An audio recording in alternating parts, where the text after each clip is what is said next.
let's talk about the Milsig, because I don't want to. I've tried to avoid it as much as I could, besides talking about it a little bit in streams in the past, but the Milsig M79 video, what the heck happened to it? What you're going to see in this video is just a lot of B-roll of all of the attempts, all the footage I gathered, trying to get this blaster to work, and the problems I had are not the problems that other people have with the Milsig. I was reached out to by the company, I believe I was the first YouTuber they reached out to do a video on the Milsig blaster. They sent me off one. I was expecting to just get one of these things. They sent me 3 of them, a bunch of swag, and pretty much every part I could need for these blasters. Yeah, this is a pretty hardcore design. This is nuts. This is, the Milsig doesn't mess around. It looks like some kind of firearm, but it is not. It fires foam darts, and apparently it's just a slight retooling of an existing paintball marker that Milsig as a company already makes. And yeah, I've got a few of them here, and I've got tons of barrels, but not only did they send me what is a lot of money and stuff, but I spent a considerable amount of my own money trying to make sure I did the best possible video on these I could. Some of you out there know what this is and know how much this can cost, and this wasn't even the most expensive thing I paid for. It's been a mess, but the main thing is I wanted to make sure that I did everything right and showed this blaster off in the best possible light. I didn't want to leave any ambiguity to what my thoughts were, and I wanted to test this blaster to the absolute max. In fact, one of the biggest reasons why I picked up the Gunpower SMT Smart Target thing was because of the Milsig. Did my Milsigs break? No. All 3 of them, even though they're like pre-production or very early production samples of the Milsig, all of them still run fine as far as I know, but I have not powered them up in about a year now.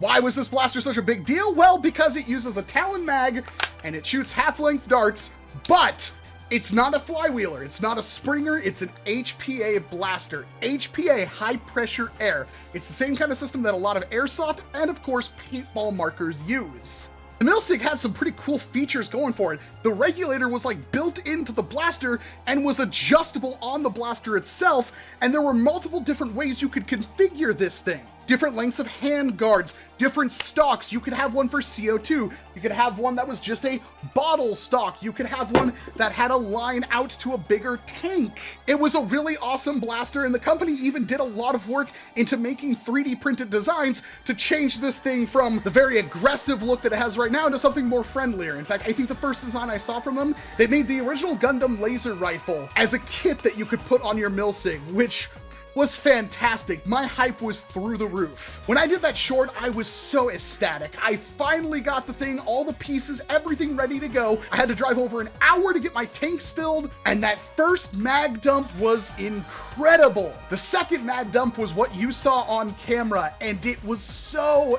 good. The Milsig, all that power into a dedicated foam dart system that was adjustable between like 70 FPS and like 350. The high rate of fire.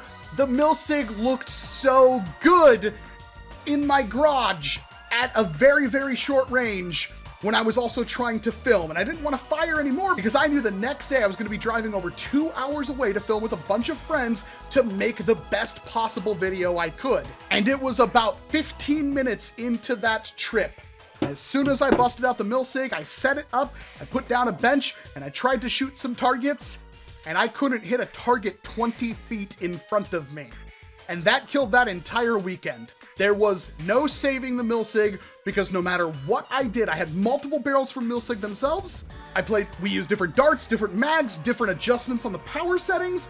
It was complete randomized shot pattern that made no sense. Complete RNG. There was no rhyme or reason to how the blaster was functioning, and since I couldn't hit anything, really the only footage that got shot was full auto mag dumps, because that's what you could do, and the Milsig's pretty good at that. It had a pretty high rate of fire, and of course, the low magazines, because, you know, you're using Talon mags of 15, 18 round mag. Yeah, mag dumping worked, but it wasn't the way I wanted to use the blaster. And yeah, the thing is completely select fire. Semi-auto, full auto, it's awesome. At that point, the video was kinda cooked. I went back to talking to Milsig, and after this point, I landed in a group chat on Facebook with not only Milsig themselves, but an extremely talented HPA modder. And we were all kind of working together, but the biggest problem was that Spectre, the Australian HPA modder that I'm talking about, had apparently no issues with their Milsig. And I was having all sorts of issues, so him and I were sending footage back and forth, trying to figure out what was going on. I started modding barrels. I took my existing Milsig barrels and I was cutting them down. I figured out that you could cut the Milsig barrels and it would perfectly fit a piece of 17/32 brass, which meant I had a whole bunch of scar options that could hopefully add some spin to the dart and fix my accuracy issues. And I tested, and I tested, and I filmed, and I tested. I tried different darts, different barrels, different power settings, different scar barrels. I tried everything and never got a semblance of accuracy out of the Milsig. And Spectre also came to the conclusion that the Milsig was rather inaccurate, although his seemed a little bit better than mine. This orange thing that you see on the end of this was sent to me by Spectre. It is one of his adjustable scars for the Milsig. This is an insanely cool thing that is very well machined. I don't have anything else even remotely like it. Out of Delrin, it is beautiful. And this did nothing. It did not help whatsoever. I want to be clear that most of the other features on the Milsig worked. Full auto worked. I had some jams, but it did work. Semi-auto worked. All this stuff, I had no issues with the durability. My blasters never broke. I have fired thousands of darts out of these things, and I still couldn't get any accuracy out of it. The pattern was completely random, and it was incredibly frustrating. And of course, I was talking to Milsig about this the entire time, but I kind of fell on deaf ears because I asked multiple times if this accuracy was what Milsig intended with this blaster, and they would never answer the question for me, ever. They would not confirm that that was the type of performance that you would expect out of a Milsig had you bought one. And these are like $400 blasters. They're all polymer, metal, really nice constructed things. But I couldn't get that answer. And I felt so defeated and so frustrated and so burnt out. The video just never happened.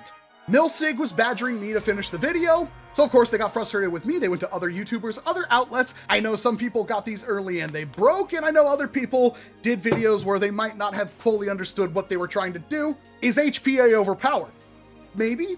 You could make the argument that it is, but you also got to keep in mind that we have FPS caps. That's a good balancing thing, and it's also one dart to tag somebody out. That's another important thing. You're talking about lugging this around with either a tank on the back of it or connected to another tank on your body. Yes, you'd get semi-auto at like 300 FPS and potentially dial it in to be pinpoint accurate. I have no idea because mine's not. And you could absolutely Shrek the field, but you're still just one person and you could still just be tagged out by somebody with a Maverick. That is a legitimate thing that could happen. The blaster does not make the player. And who knows what the future could have been with the Milsig. I mean, for all you know, this could have been the new fundamental standard for competitive Nerf. It could have been a lot of things. And I've tried to film this video multiple times, and it just never happened. At some point, it just wasn't worth it anymore because everybody's saying different things about it. And who am I to just come out here and say like, yeah, it's bad, or at least mine are bad. Things like this. This is a barrel that was made for me by Frontline Foam. I even have an adapter that's in one of these things that will probably never come out because it got locked in there. And still, none of this stuff ever worked. And it was so frustrating. This was the worst experience I had had trying to do a video for a company, and I would never want to do it again. These things have been sitting in a box. A lot of the screws on them are rusting, and I don't know what I'll ever do with them, to be perfectly honest. The accuracy's awful, and if you can't hit anything outside of a full mag dump, I mean, yeah, sure, but I can do that with a flywheeler that costs way less. And all of this is why you never saw the video on this thing, even though in that initial short, I was incredibly happy with it. It didn't really seem fair to me to just come out here and dump on the thing because I could have been doing something wrong, or my production samples didn't work right, and all these other factors.